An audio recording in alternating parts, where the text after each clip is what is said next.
अभी पार खाकर परमेश्वर के वचन को प्रचार करेंगे। सभी को नमस्ते।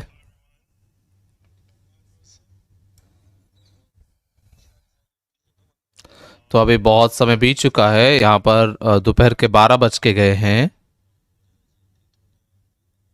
आज सुबह हम राष्ट्रपति जी से मिले।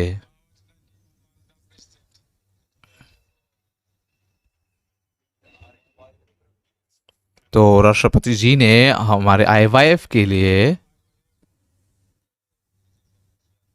मतलब असल में उन्होंने हमें 1 घंटे का समय दिया था, लेकिन उसके बाद में उन्होंने वो बढ़ाकर 1.5 घंटा हमें दिया। तो इसलिए हमने उनके साथ में फोटो भी खींचे। आप जानते हैं मैंने क्या किया? तो मैंने कहा क्या आपको गले लगा सकता हूं, ऐसा मैंने उनसे पूछा और हम गले लगे।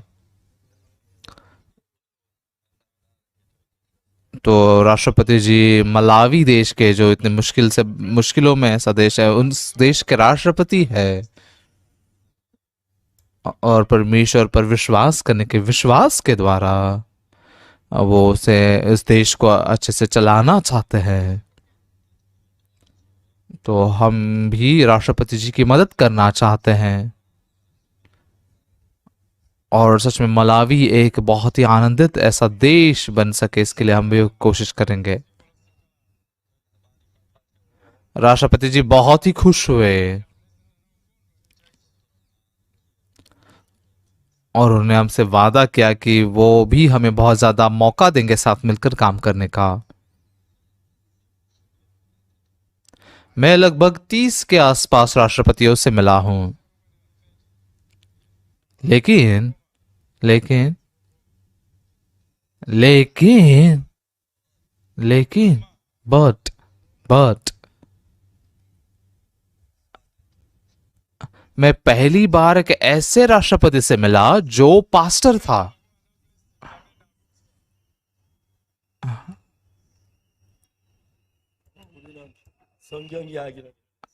तो हमने बाइबल की बातें की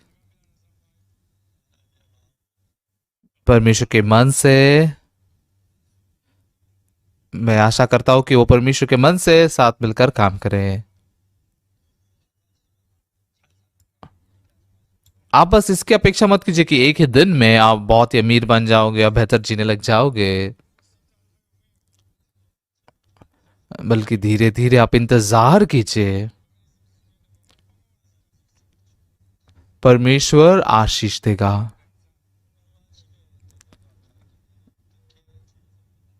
आज सुबह मैंने राष्ट्रपति जी को बताया कि मैं कैसे पापों से छुटकारा पा सका, और वो बात मैं आपको भी बताना चाहता हूं। युद्ध के दौरान मैं बहुत ही ज्यादा पीड़ा में था। मेरी मां संसार छोड़कर चली गई, और मेरे पिताजी सेना में सपोर्ट करने के लिए, काम करने के लिए गए, और मेरा भाई भी एक सैनिक के तौर पर युद्ध में चला गया,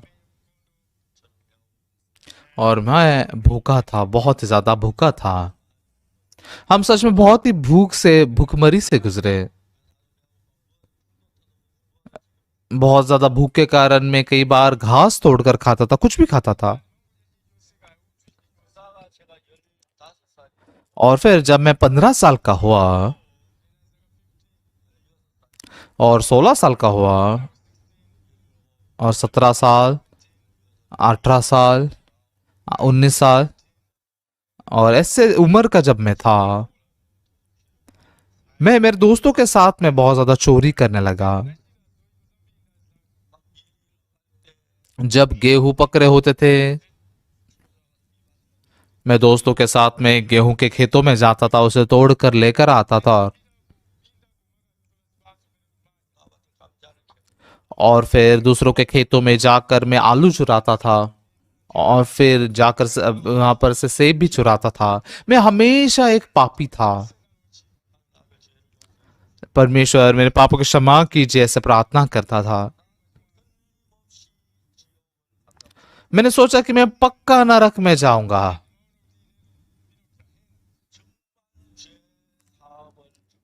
सच में मैं पापों की क्षमा पाना चाहता था। तो मेरे इतने ज्यादा पाप थे जो मेरे सिर के बालों से भी ज्यादा थे। पैर से लेकर सिर तक पूरे पाप भरे हुए थे। इस पाप से मैं कैसे छुटकारा पाऊं? मुझ में बहुत पाप है। मैं नरक में जाऊंगा। ओ प्रभु, मेरे पापों को क्षमा कीजिए।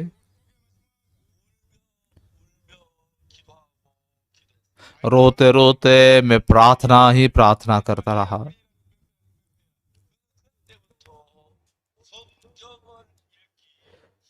तब से लेकर मैंने बाइबल पढ़ना शुरू किया। उत्पत्ति, फिर निर्गमन और लय व्यवस्था, और फिर गिनती, और फिर व्यवस्था विवरण यहोशू। ऐसे में लगातार बाइबल को पढ़ता गया, पढ़ता गया, पढ़ता गया, पढ़ता गया।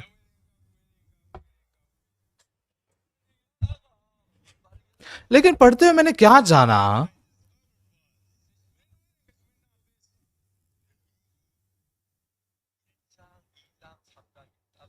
लय व्यवस्था का पहला अध्याय, दूसरा अध्याय, तीसरा अध्याय से मैं पढ़ रहा था। तभी मैंने लय व्यवस्था के चौथे अध्याय को खोला। यहोवा की वाणी है,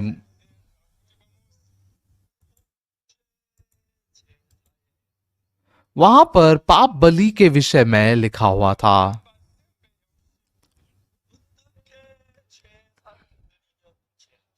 किस प्रकार से बलिदान चढ़ाने पर पाप धोए जाते हैं। ओ, यहां पर तो पाप बलि के विषय में लिखा है। ओ, यहां पर पाप धोने का एक मार्ग है। तो इसे मैंने पूरा याद कर लिया। लय व्यवस्था का 4 अध्याय में जैसे मैं पहुंचा,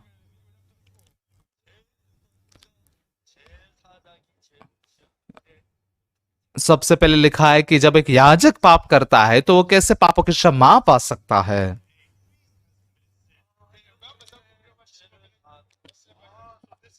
इस प्रकार से पापों की क्षमा होती है क्या?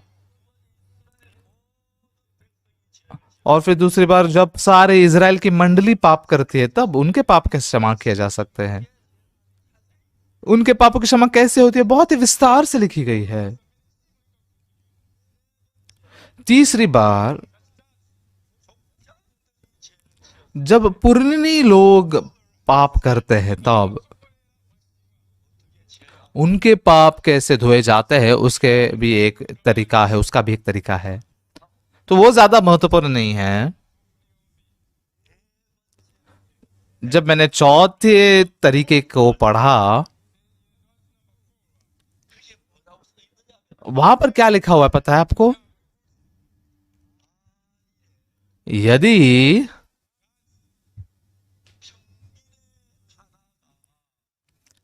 साधारण लोगों में से कोई अज्ञानता से पाप करे, अर्थात जब कोई ऐसा काम जो यहोवा ने मना किया होकर के दोषी हो, उसका वह पाप कैसे धोया जा सकता है, ये वहां पर लिखा हुआ है। ये तो मेरी कहानी है। इस प्रकार से फिर पाप मेरे क्षमा हो सकते हैं। ये बात लय व्यवस्था के 4 अध्याय में, इसके लय व्यवस्था के 4 अध्याय के 27 वचन से वो लिखी हुई है। मैंने बहुत ध्यान से उसे पढ़ा। यदि साधारण लोगों में से कोई अज्ञानता से पाप करे, अर्थात कोई ऐसा काम जिसे यहोवा ने मना किया हो करके दोषी हो, और उसका वह पाप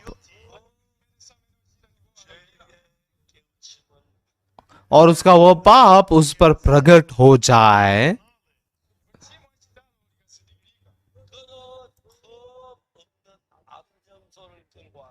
तो वह उस पाप के कारण एक निर्दोष बकरी बलिदान के लिए ले आए।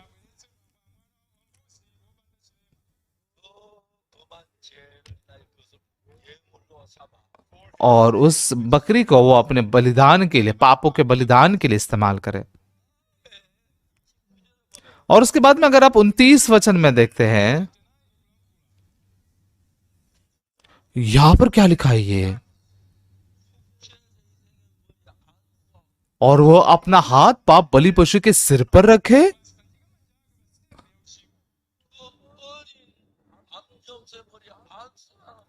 तो छोटे से बकरी के सिर पर हाथ रखने के लिए कहा गया है। क्यों क्यों इस बकरी के सिर पर हाथ रखा जा रहा है?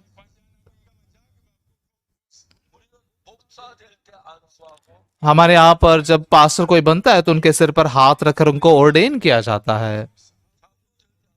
जब कोई एल्डर बनता है तो उनके भी सिर पर हाथ रखकर उन्हें अभिषेक किया जाता है। तो ये बकरी पास्टर बन रही है या एल्डर बन रही है, इसके सिर पर क्यों हाथ रखा जा रहा है? ये बकरी के सिर पर क्यों हाथ रखा जा रहा है?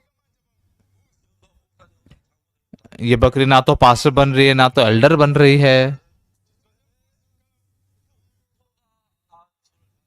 लेकिन क्यों इस बकरी के सिर पर हाथ रखा जाना जरूरी है, ये मुझे पता नहीं था अच्छे से।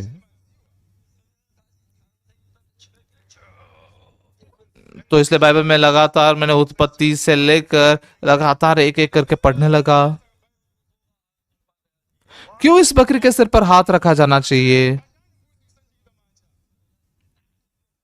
तो मैं पूरा पढ़ते हुए मुझे मिला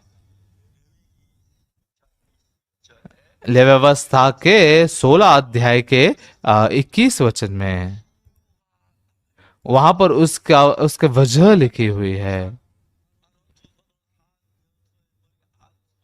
और हारून अपने दोनों हाथों को जीवित बकरे पर रखकर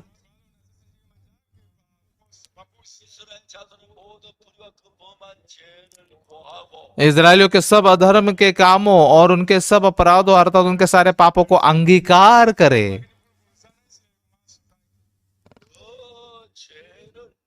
और उनको बकरे के सिर पर धरकर,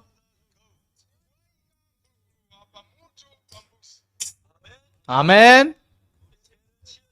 तो हमने पाप किया ना, तो हमारे पापों के लिए हमारी जगह पर बकरी ने मरना जरूरी है। बस ऐसे ही नहीं मरना चाहिए, तो उस पापों को निकालकर उस बकरी के सिर पर धरना जरूरी है। इसलिए इस प्रकार से सिर पर हाथ रखा जाता है। तो जब ऐसे सिर पर हाथ रखा जाता है, जो पाप मुझ में था वो उस बकरी के ऊपर चले जाते हैं। आमेन आमेन। तो फिर मैं पापी हूं या फिर यह बकरी पापी बन जाती है?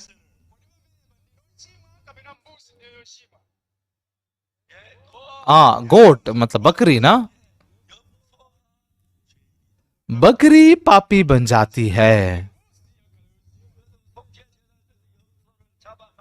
तो इसलिए पाप बलिदान करने के लिए उस बकरी को मारा जाता है और कहते कि बकरी माफ करना, बकरी तुम थोड़े मेरे पापों को लेकर जाओ। हाँ,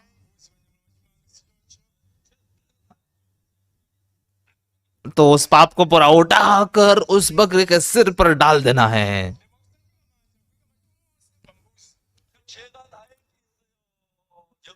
तो फिर पाप कहाँ है, मुझ पर है या बकरी के ऊपर है? हाँ, कहां पर है सिर्फ कुछ ही लोग जवाब दे रहे, सब लोग जवाब दीजिए। फिर से एक बार सवाल पूछता हूं मैं आपसे, वो पाप फिर कहाँ जाएंगे, कहाँ रहेंगे? वो मुझ पर, मेरे ऊपर रहेंगे या फिर बकरी के ऊपर रहेंगे?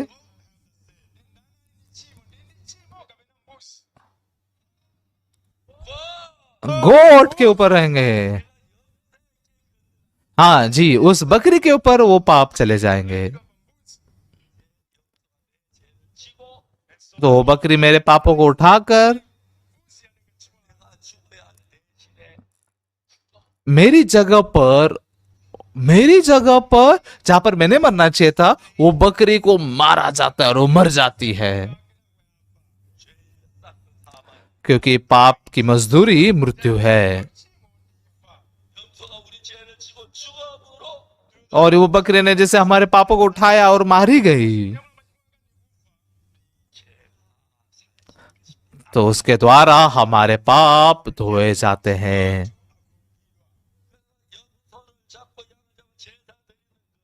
तो इसलिए उस बकरी को या फिर मेमने को मार कर जो बलिदान किया जाता है,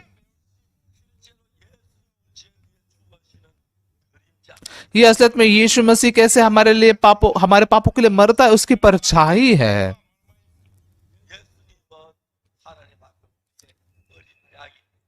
यीशु मसीह परमेश्वर के सामने हमारा लिए मेमना है।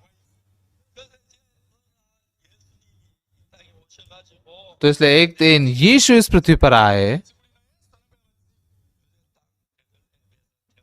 और यहूदा के बेथलेहम में जन्मे। आमेन। आमेन कहते हो तो सबने आमेन कहना चाहिए ना, आप लोग आमेन नहीं कह रहे, एक दो लोग ही आमेन कह रहे हैं, सब लोगों ने आमेन कहना चाहिए। हाँ ये ठीक है, ठीक है, आमेन कहा आपने यार।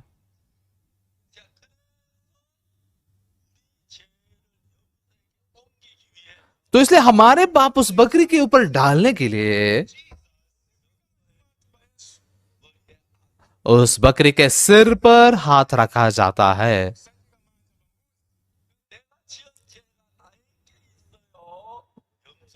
तो मैंने किए हुए पाप मेरे ऊपर है या बकरी के ऊपर है? कहां पर है? बकरी के ऊपर है ना, बकरी के ऊपर है। गोट से, किसने गोट नहीं कहा, कौन है, किसने नहीं कहा? इसलिए ऐसा आप बोलोगे तो पास्टर को गुस्सा आएगा ना, अगर आप बोलोगे ही नहीं तो। फिर से एक बार मैं पूछ रहा हूं आपसे, गोट, गोट, हाँ जी, बहुत अच्छा है, बहुत अच्छा है। उस बकरी के ऊपर पाप चला जाता है। तो इस बात को ऐसे रखते हैं। और अगली बात मैं पहले बताता हूं, ये बहुत ही महत्वपूर्ण बात है।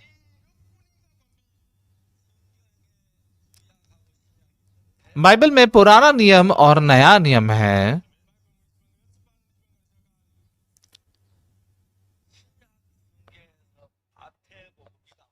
नए नियम में मत्ती की पुस्तक है,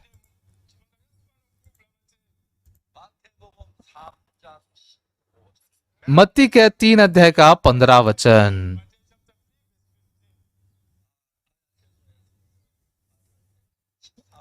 माफ कीजिए, 13 वचन, 13 वचन से हम देखते हैं। उस समय यीशु गलील से यरदन के किनारे योना के पास उससे बपतिस्मा लेने आया।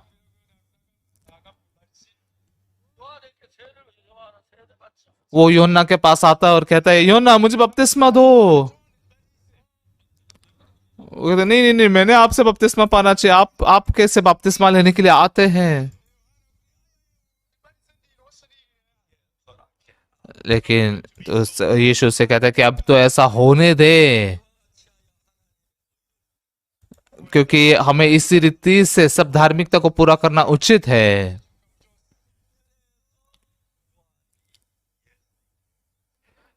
तो इसलिए यूहन्ना ने यीशु मसीह को बपतिस्मा दिया। आमेन। क्या हुआ पता है आपको? यूहन्ना तो पानी में था और यीशु भी उस पानी में आया। यूहन्ना ने अपना हाथ लिया और यीशु के सिर पर वो हाथ रख दिया।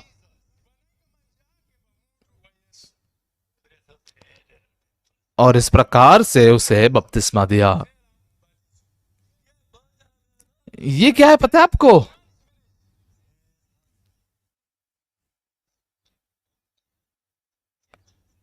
ये उस पाप बलिदान के बारे में लिखा गया जहां पर जगत के पाप यीशु मसीह के ऊपर डाले गए। आप समझ पा रहे हैं ना? यूहन्ना ने बपतिस्मा देने के लिए यीशु के सिर पर हाथ रखा ना,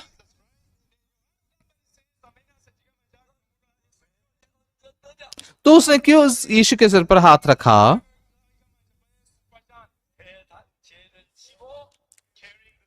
जगत के पाप को उठाकर वो जगत के पाप यीशु के ऊपर डाल दिए गए। आमेन, आमेन। तो बाइबल को है ना आपको ऐसे जोड़ना जरूरी है। और फिर ऐसा होने के बाद में यूहन्ना का पहला अध्याय का 29 वचन, वहां पर क्या लिखा है? दूसरे दिन उसने यीशु को अपनी ओर आते देखकर कहा, देखो यह परमेश्वर का मेमना है जो जगत का पाप उठा ले जाता है।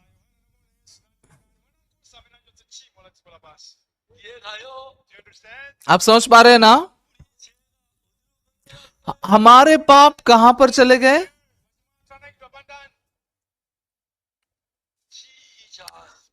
यीशु मसीह पर, जीसस क्राइस्ट पर। आमेन। हमारे पाप, सारे के सारे पाप यीशु मसीह के ऊपर लाद दिए गए। आमेन, आमेन। यूहन्ना ने कहा,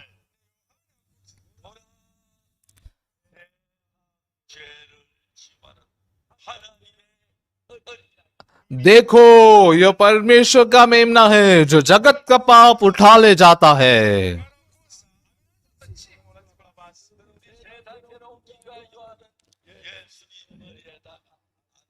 तो हमारे जगत के पाप को हमसे निकाल कर यीशु पर डालने के लिए यीशु मसीह के सिर के ऊपर यूहन्ना बपतिस्मा दाता ने अपना हाथ रखा और बपतिस्मा दिया। यूहन्ना जो था वो यरदन नदी के किनारे पश्चाताप का बपतिस्मा दे रहा था। यीशु ने तो पाप भी नहीं किया, तो उसे मन फिराने की कुछ जरूरत है? लेकिन क्यों यीशु ने बपतिस्मा लिया?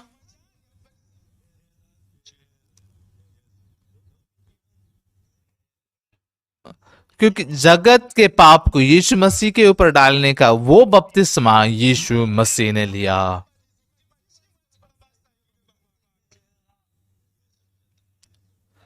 और आपके सारे पाप यीशु मसीह के ऊपर लाद दिए गए। आपके पाप भी यीशु के सिर पर डाल दिए गए। आमेन, आमेन। आपके पाप भी, आपके पाप भी, आपके पाप भी, आपके पाप भी, आपके पाप भी, जगत के सारे पाप यीशु मसीह के ऊपर लाद दिए गए। तो इसलिए दूसरे दिन जब यीशु मसीह आया, यूहन्ना ने क्या कहा? देख, उसने क्या कहा? क्या कि मेरे पाप को ले जाने वाला परमेश्वर का मेमना। ऐसा यूहन्ना ने कहा क्या? नहीं नहीं, किसके पापों को उसने उठा लिया? किसके पाप को? किसके पाप को? जगत के पाप।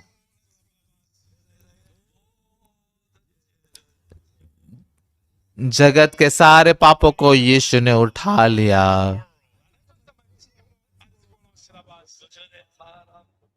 उससे पहले मनुष्य जो लोग, उसके पहले के लोग भी, बाद में के लोग भी, 100, 200, 1000 सालों के बाद में आने वाले लोग,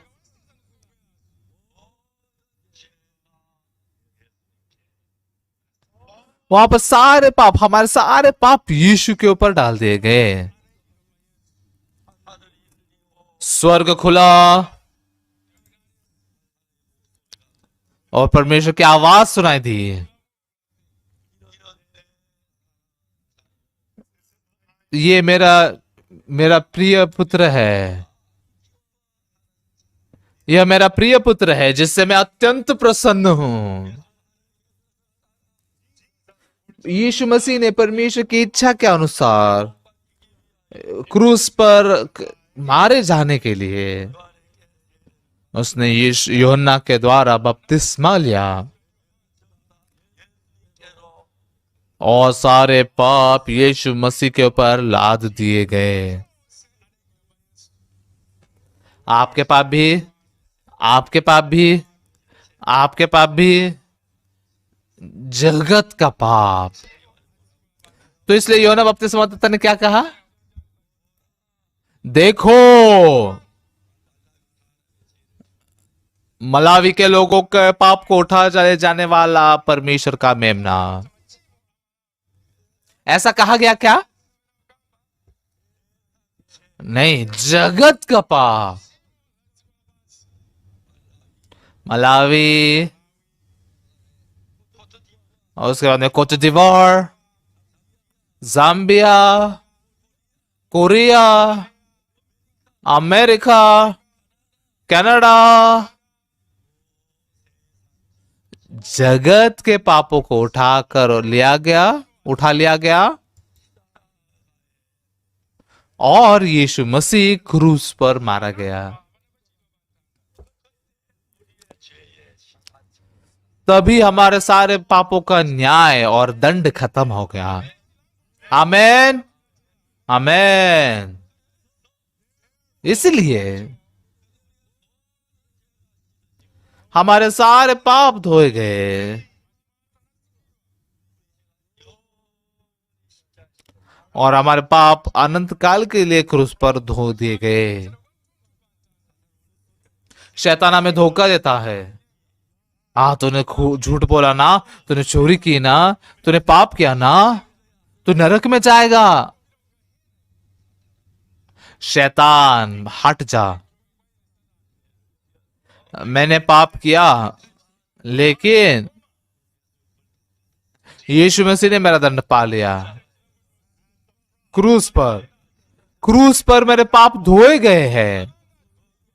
मैं पवित्र हूं, मैं धर्मी हूं। परमेश्वर ने आपको धर्मी कहा। किसे किसे कहा धर्मी?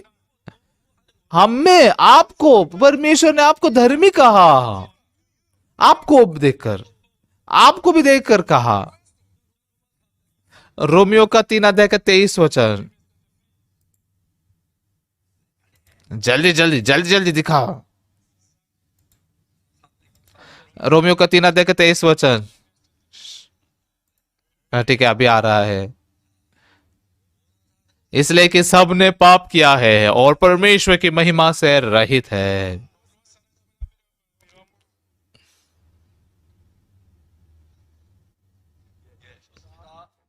हाँ, ठीक है।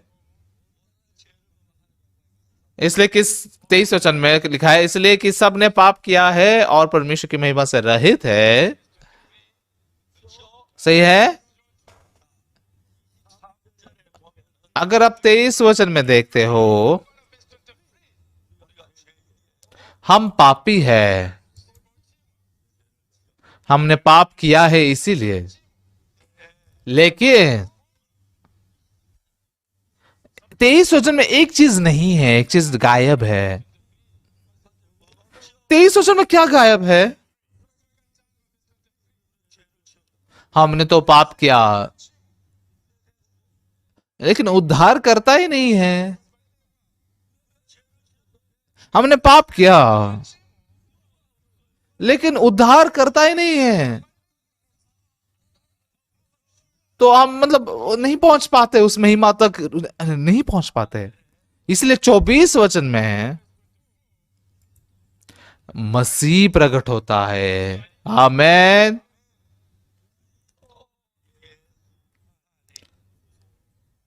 परंतु उसके अनुग्रह से, उस छुटकारे के द्वारा जो मसीह यीशु में है, यीशु मसीह हमारे जगह पर हमारे पापों के लिए मारा गया, उसके द्वारा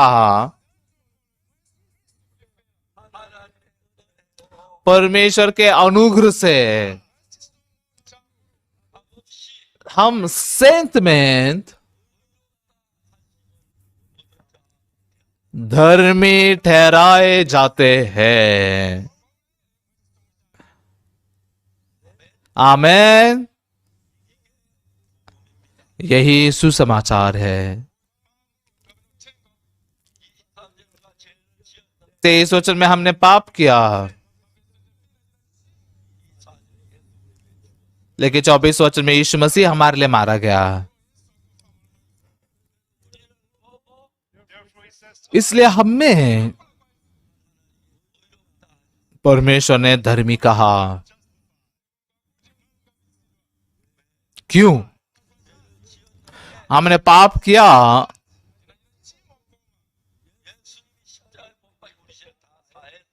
यीशु मसीह ने क्रूस पर मार जाकर हमारे सारे पाप धो दिए। इसलिए परमेश्वर हमें कहता है कि तुम धर्मी हो। You are justified. तुम धर्मी हो। Who said? किसने बताया? किसने बोला ऐसा? पास्टर पार्क ने ऐसा कहा क्या? पास्टर किम ने ऐसा कहा क्या? मलावी के राष्ट्रपति ने ऐसा कहा क्या? किसने कहा? कौन? गॉड। परमेश्वर न्यायाधीश है। वो कहता है तुम धर्मी हो, तुम पवित्र हो, तू शुद्ध हो। मैंने तेरे सारे पापों को धो दिया। आमीन।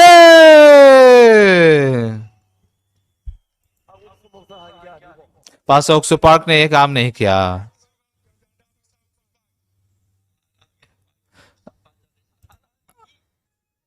राजाओं के राजा और न्यायाधीश हमारे परमेश्वर ने, वो कहता है कि आप धर्मी हो, आप पवित्र हो, आप शुद्ध के हो, आपके पाप खत्म हो चुके हैं क्रूस पर।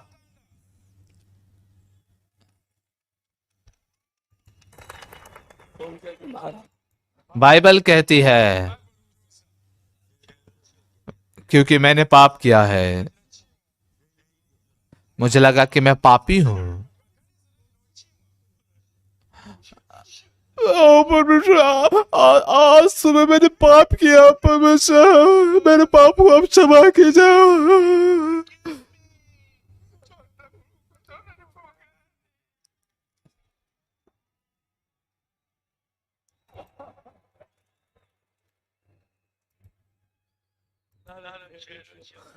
मैंने पाप किया, इसलिए मुझे लगा मैं पापी हूं। लेकिन परमेश्वर न्यायाधीश है। परमेश्वर कहता है कि तुम धर्मी हो, और कहता है कि तुम धोए गए हो, तुम शुद्ध हो।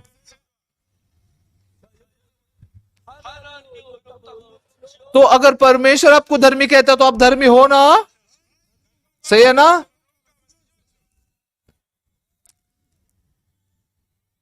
सुनाई नहीं दे रहा, क्या कहा? हाँ,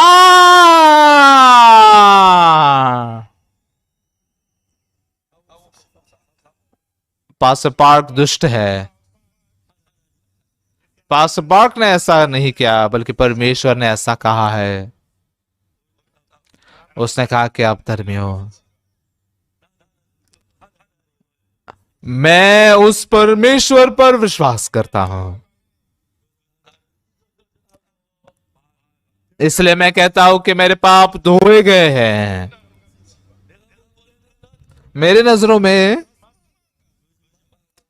मैं झूठ बोलता हूं, मैंने चोरी की, मैंने दूसरों के खेतों से तरबूज चुराए, वहां से मैंने सेब चुराए, और फिर बहुत झूठ बोला, इसलिए मैंने बहुत ज्यादा पाप किए।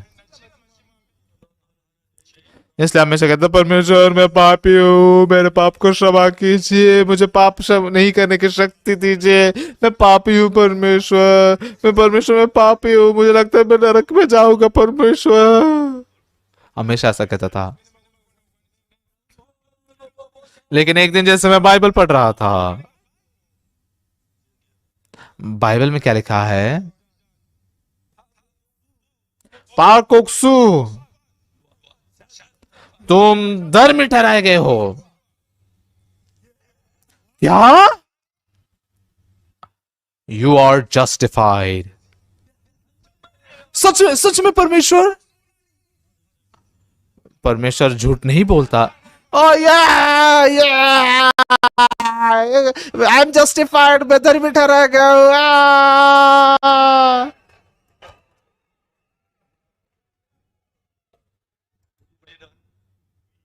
हम हमारी सोच से ज्यादा परमेश्वर के वचन पर विश्वास करते हैं। आमीन। भले हमने कितना भी ज्यादा पाप क्यों ना किया हो, परमेश्वर न्यायाधीश है।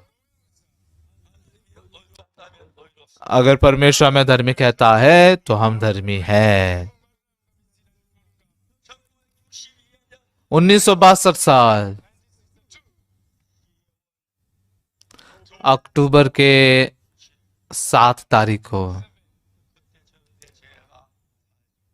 उस दिन मुझे स्पष्ट रूप से पक्का पता चला कि मेरे पाप धोए गए हैं।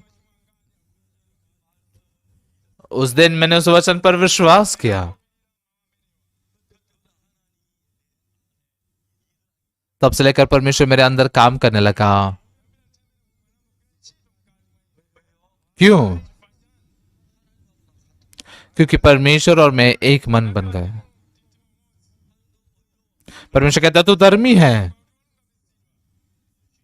लेकिन मैं कहता हूं मैं पापी हूं परमेश्वर। तो ये अलग मन है।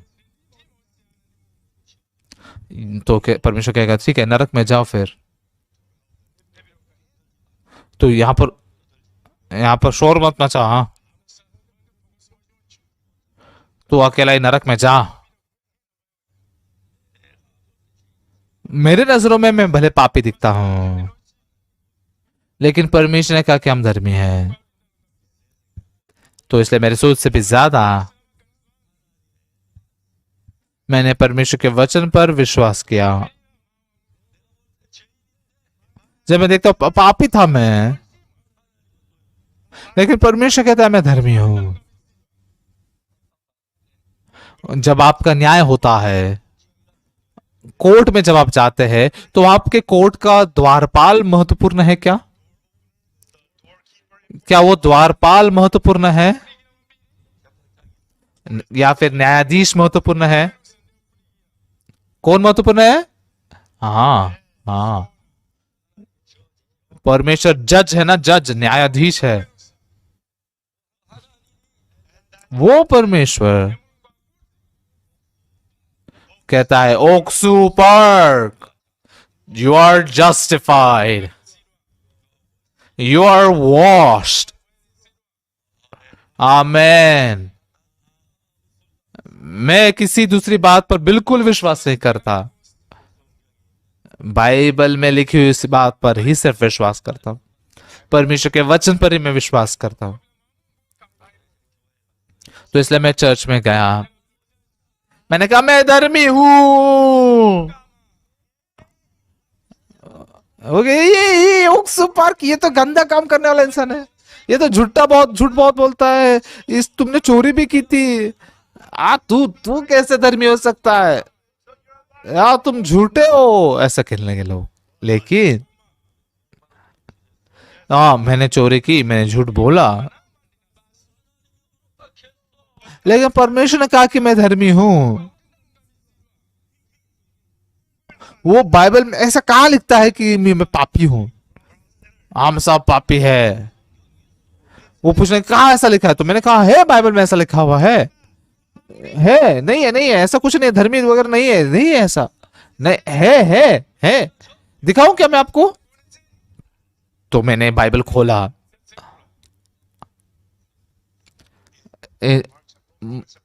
रोमियो के 3 अध्याय के 24 वचन में क्या लिखा है?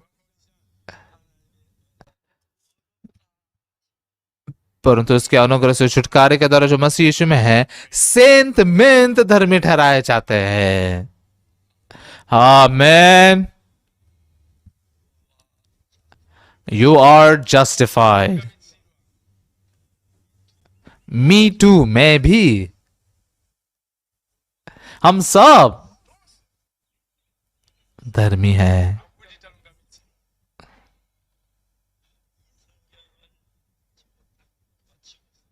अगर बाइबल में से कोई इस वचन को मिटा डालता तो मैं पापी हो जाता, पापी ही रह जाता। लेकिन यह वचन परमेश्वर ने निकाला नहीं, मिटाया नहीं। हम परमेश्वर के वचन पर विश्वास करते हैं।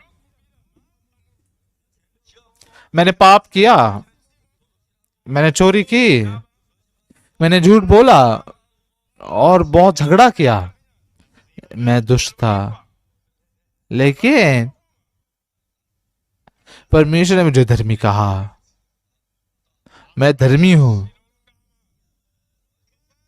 तू तू तू कैसे धर्मी हो सकता है? तू झूठ मत बोल, झूठ मत बोल, झूठा झूठा। तूने चोरी की ना, हमने साथ मिलकर तरबूज चुराए थे। तो फिर मैंने दूसरों के तरबूज चुराए, तो फिर तुम पापी हो ना, कैसे धर्मी हो सकते हो तुम?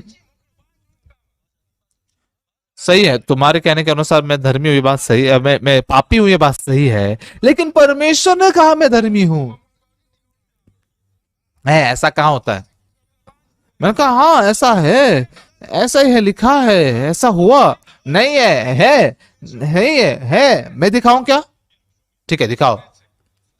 तो रोमियो का 3 अध्याय 24 वचन दिखाया। देखो यहां पर लिखा है ना, पक्का लिखा है ना, लिखा है ना धर्मी हूं बोल के। हाँ लिखा है ना, देख देख देख देख, हाँ देख देख। हो हाँ? यहां तो पक्का लिखा है धर्मी ठहराए गए हैं। ध्यान से देखिए आप, आपके बाइबल में ऐसा लिखा ही नहीं है ना?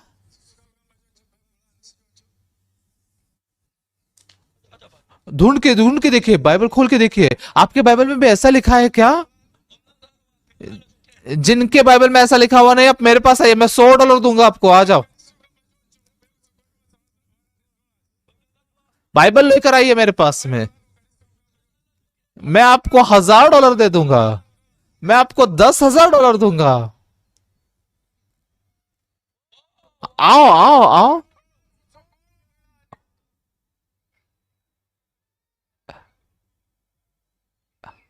पैसे ही नहीं है मेरे पास तो।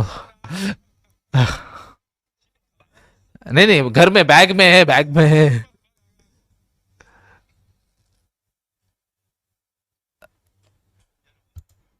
भाई बहनों, परमेश्वर हमसे प्यार करता है, वो नहीं चाहता था कि हम नरक में जाए, इसलिए परमेश्वर ने यीशु को भेजा। हम नरक में जा रहे थे, उसकी जगह पर यीशु मसीह ने हमारे पापों के बलिदान को ग्रहण किया और क्रूस पर वो मारा गया। उसने आखिर में कहा, क्या कहा जानते हैं आप? उसने आखिर में क्या कहा? It is finish. आमेन। हमारे पाप को धोने का काम उसने पूरा किया। क्रूस पर मरते हुए उस जगह पूरा हुआ।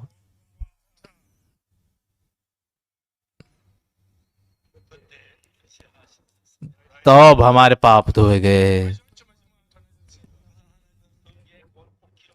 तो इसलिए परमेश्वर ने बाइबल में लिख कर रखा है,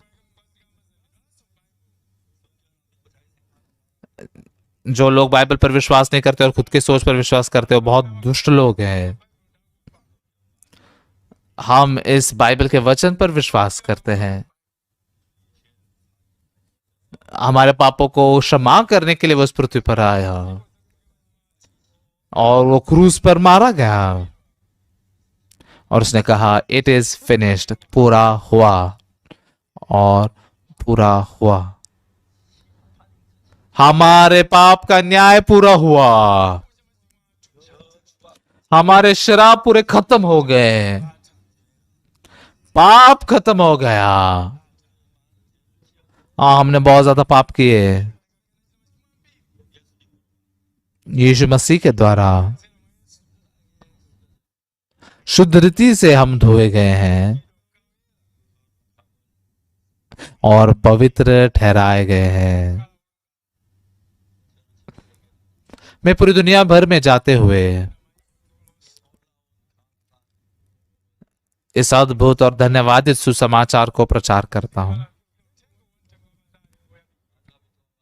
मलावी में भी जाकर, इज़राइल में भी जाकर, केन्या में भी जाकर, तंजानिया में भी जाकर, पूरी दुनिया भर में हमने मिशनरियों को भेजा और इस वचन को हम प्रचार करते हैं। भले आप में से कोई ऐसा हो जिसने अब तक इस पर विश्वास ना किया हो, आज आप इस पर विश्वास कीजिए तो आप परमेश्वर के साथ एक मन बन जाओगे। परमेश्वर जैसे काम करेगा। हम विश्वास करते कि उन पर, उस आप पर परमेश्वर का आशीष